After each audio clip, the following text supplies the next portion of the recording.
धीमहि धियो यो नः प्रचोदयात्।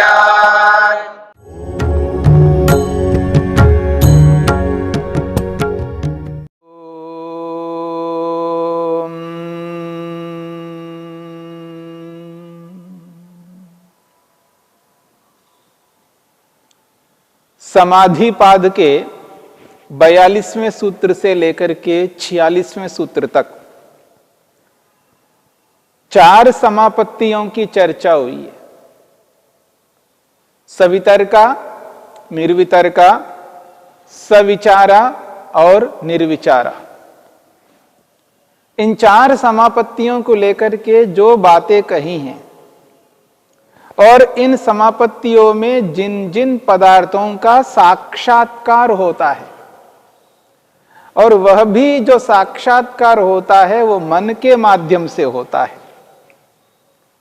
जिस प्रकार से आंखों से रूपवान पदार्थों का साक्षात्कार करते हैं व्यवहार काल में, व्यवहार काल में हम आंखों से विभिन्न पदार्थों को देखते हैं जो रूपवान हैं।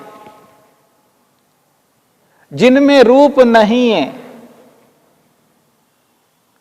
जिनमें रूप नहीं है उनको आंखों से नहीं देख सकते। यदि आंखें बंद हो और किसी वस्तु को अनुभव करना हो, साक्षात्कार प्रत्यक्ष करना हो, यदि उस वस्तु में गंध है तो नाक के माध्यम से, नासिका के माध्यम से उसका प्रत्यक्ष करते हैं। यदि उस वस्तु में रस है तो उस रस का प्रत्यक्ष जिह्वा से करते हैं। यदि कोई ऐसा स्पर्श हो रहा है हमारी त्वचा से तो उस वस्तु का बोध होता है। और कानों से यदि हमें सुनाई देता है तो उस वस्तु का बोध होता है। किसी वस्तु के बोध करने में, किसी वस्तु के साक्षात प्रत्यक्ष करने में आंखें कारण हैं। आंखों के माध्यम से, नासिका के माध्यम से, जिह्वा के माध्यम से, त्वचा के माध्यम से और कानों के माध्यम से उन पदार्थों का प्रत्यक्ष किया जाता है। इंद्रियार्थ सन्निकर्ष है वो। इंद्रियों और अर्थों के साथ जब संपर्क होता है, संयोग होता है, तब उन पदार्थों का प्रत्यक्ष हम कर लेते हैं। जब ये सारी की सारी इंद्रियां बंद हो गई हों, अंतर्मुखी हो गए हों, जब व्यक्ति इंद्रियों को अंतर्मुखी बना लेता है, अंदर झांकने का प्रयास करता है, इंद्रियों को रोक लेता है, उस स्थिति में मन कार्य करता है। मन के माध्यम से उन पदार्थों का साक्षात्कार होता है जिन पदार्थों को इंद्रियों के माध्यम से नहीं कर सकते, जिनको सूक्ष्म कहा है, अतीन्द्रिय कहा है। इंद्रियों से दृष्टिगोचर होने वाले पदार्थ वो नहीं हैं। ऐसे पदार्थों का साक्षात्कार सवितर्का समापत्ति में, निर्वितर्का समापत्ति में, सविचारा समापत्ति में और निर्विचारा समापत्ति में कर लेते हैं। और आपके समक्ष आया है समापत्ति, कहते हैं समाधि को। और एक एक समाधि को लगा करके, यानी सवितर्का समापत्ति को लगा करके 5 स्थूल भूतों का साक्षात्कार होता है, जो स्थूल तो है पर वो इंद्रिय गोचर नहीं है। निर्वितर्का समापत्ति में ही उन्हीं स्थूल भूतों का साक्षात्कार होता है पर अर्थ मात्र का होता है। सविचारा समापत्ति में स्थूल भूतों की अपेक्षा सूक्ष्म भूतों का साक्षात्कार होता है, तन्मात्राओं का साक्षात्कार होता है, ज्ञानेंद्रियों का होता है, कर्मेंद्रियों का होता है, मन का भी होता है। अहंकार और महतत्व, सत्व रज तम रूपी मूल प्रकृति और स्वयं आत्मा का भी साक्षात्कार सविचारा समापत्ति में होता है। पर वहां अर्थ के साथ में नाम और ज्ञान का भी बोध रहता है। जब व्यक्ति निर्विचारा समापत्ति में प्रवेश करता है तो वहां केवल अर्थ मात्र रहता है, केवल अर्थ। जब इन समाधियों को बार बार लगा करके इनको परिपक्व कर लेता है, जब चाहे तब समाधि लगाने में सक्षम होता है। प्रारंभ में जब समाधि लगती है बहुत कठिनाई से लगती है, बहुत मेहनत पुरुषार्थ से समाधि लगती है। उसको दोबारा लगाता है, तिबारा लगाता है, ऐसे लगातार प्रतिदिन उस समाधि को लगा लगा करके अभ्यस्त हो जाता है। और जब समाधि लगाने की इच्छा हो जाती है, समय अनुकूल होता है, स्थान अनुकूल होता है, उस स्थिति में व्यक्ति बैठता है और समाधि लगा लेता है। उसके लिए वैसा मेहनत पुरुषार्थ नहीं करना पड़ता जैसे प्रारंभ काल में करना पड़ा।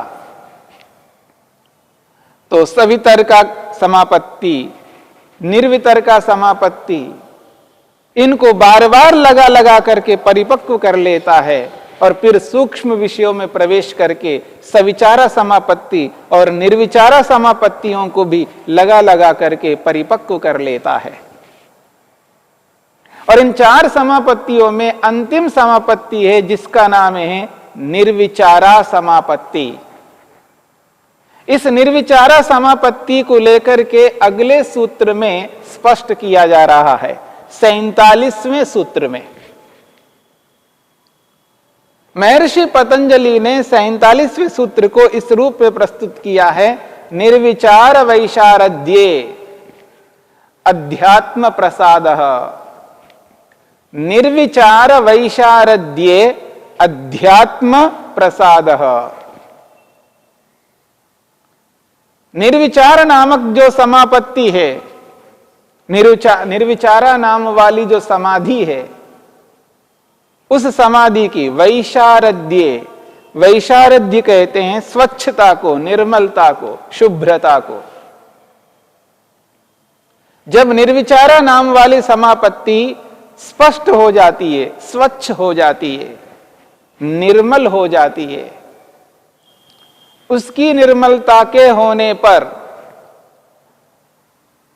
आत्मा को, योगी को एक विशेष उपलब्धि होती है जिसके लिए कहा है अध्यात्म प्रसादः। उसको अध्यात्म प्रसाद प्राप्त होता है। प्रसाद शब्द तो बहुत सुनते हैं, मंदिरों में प्रसाद वितरित होता है, पर वो प्रसाद यहां नहीं है। ऐसा कोई प्रसाद नहीं है यहां पर। प्रसाद का अर्थ यहां विलक्षण है, विशिष्ट अर्थ है। और वो भी कैसा प्रसाद? अध्यात्म प्रसाद। बाह्य कोई ऐसा प्रसाद नहीं है, यहां आध्यात्मिक प्रसाद प्राप्त हो रहा है। निर्विचार वैशारद्ये, निर्विचार नामक समापत्ति के शुद्ध हो जाने पर, निर्मल हो जाने पर, स्वच्छ स्पष्ट हो जाने पर योगी को अध्यात्म प्रसाद की प्राप्ति होती है। यहां पर दो शब्द हैं जिनको विशेष रूप से हमें समझना है। निर्विचारा को तो हमने समझ लिया है। एक शब्द है वैशारद्य और दूसरा शब्द है अध्यात्म प्रसाद। इन दो शब्दों को समझना है। वैशारद्य, वैशारद्य कहते हैं निर्मलता, स्वच्छता, स्पष्टता।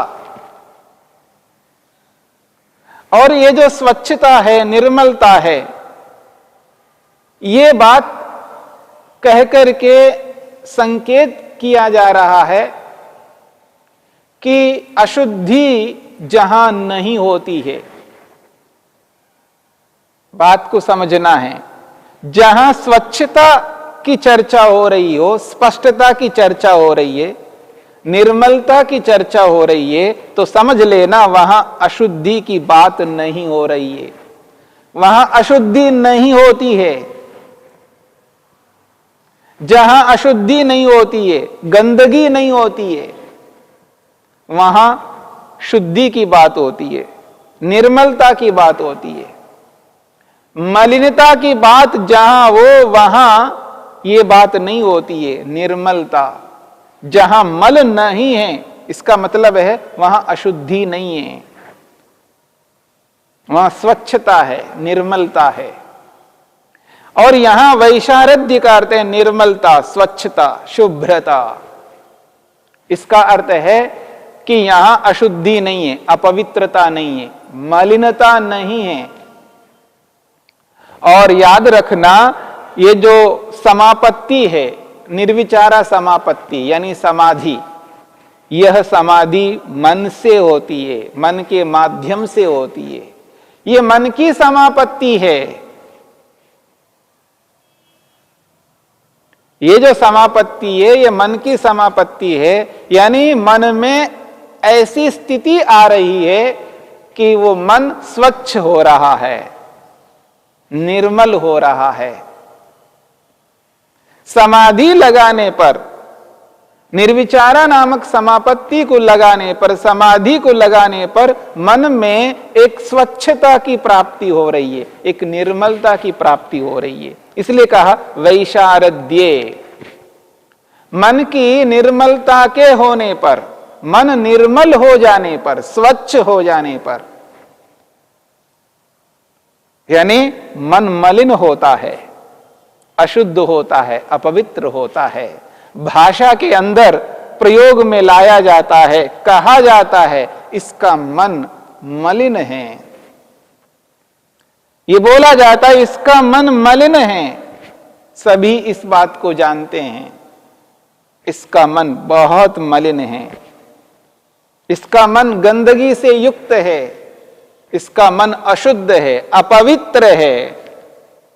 पहले मन को शुद्ध करो, पवित्र करो।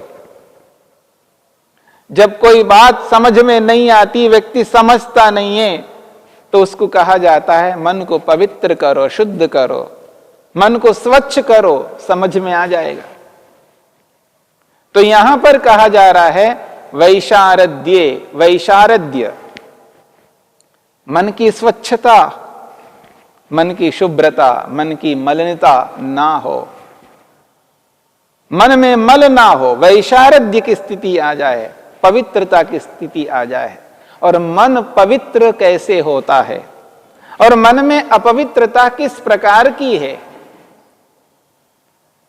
मन की एक मलिनता है काम, क्रोध, लोभ, मोह, ईर्ष्या, अहंकार, या यूं कहे अविद्या, अस्मिता, राग, द्वेष और अभिनिवेश। ये मन की मलिनता है। जब तक ये क्लेश मन में रहते हैं तो मन शुभ्र नहीं रह सकता, मन स्वच्छ नहीं रह सकता। जब तक व्यक्ति कामी, क्रोधी, लोभी, मोही, ईर्ष्यालु, अहंकारी बनता है, तब तक मन अशुद्ध रहता है, अपवित्र रहता है। परंतु ये बात कही जा रही है निर्विचार वैशारद्ये। निर्विचार नामक समापत्ति को लगाने पर मन वैशारद्य को प्राप्त होता है, निर्मल होता है, स्वच्छ होता है। तो मन के स्वच्छ हो जाने पर, निर्मल हो जाने पर अध्यात्म प्रसादा, अध्यात्म प्रसाद की प्राप्ति होती है। एक अशुद्धि है क्लेश रूपी अशुद्धि। मन की दो प्रकार की अशुद्धियां होती हैं। एक है क्लेशों के रूप में, जिनको हम अविद्या कहते हैं, या भाषा के अंदर काम, क्रोध, लोभ, मोह, ईर्ष्या, अहंकार के नाम से समझते हैं, जानते हैं। ये एक प्रकार की अशुद्धि है।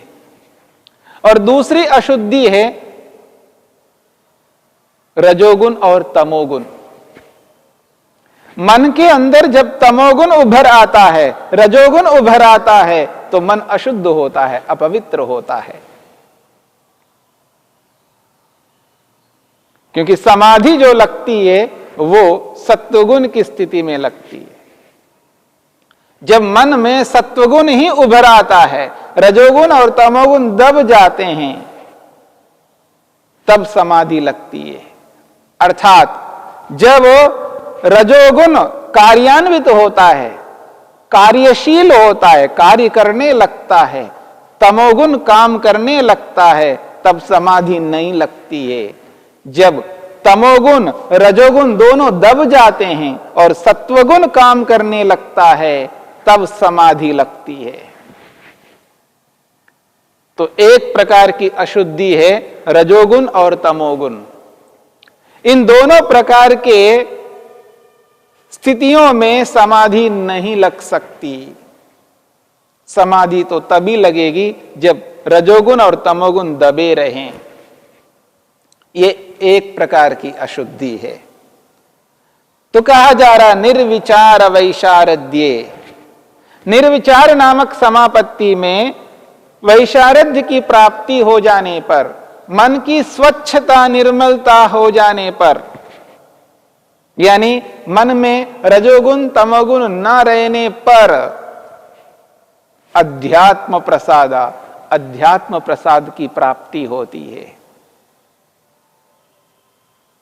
निर्विचार वैशारद्ये अध्यात्म प्रसाद। निर्विचार नाम वाली समापत्ति की स्थिति में मन की शुद्धता हो जाने पर, मन की निर्मलता होने पर योगाभ्यासी को, साधक को, योगी को अध्यात्म प्रसाद प्राप्त होता है। और ये अध्यात्म प्रसाद एक विशिष्ट है। जैसे मंदिरों में जाकर के व्यक्ति वो जो प्रसाद ग्रहण करता है, अहो भाग्य मानता है उस प्रसाद को प्राप्त करके, पर तो वो बाह्य प्रसाद है, पर यहां पर आंतरिक प्रसाद प्राप्त हो रहा है। यह विलक्षण युक्त प्रसाद है जिसकी आवश्यकता योगी को है, योगाभ्यासी को है। इस प्रसाद के बिना व्यक्ति ईश्वर तक नहीं पहुंच सकता। यही प्रसाद योगी को ईश्वर तक पहुंचाने वाला है। इस प्रसाद को समझना है। निर्विचार वैशारद्ये अध्यात्म प्रसादः। द्यौः शान्तिरन्तरिक्षं शान्तिर्पृथिवी शान्तिरापः शान्तिरोषधयः शान्तिः वनस्पतयः शान्तिर्विश्वे देवाः शान्तिर्ब्रह्म शान्ति सर्वं शान्ति शान्तिरेव शान्ति क्षमा शान्तिरेधि। ॐ शान्ति शान्ति शान्तिः।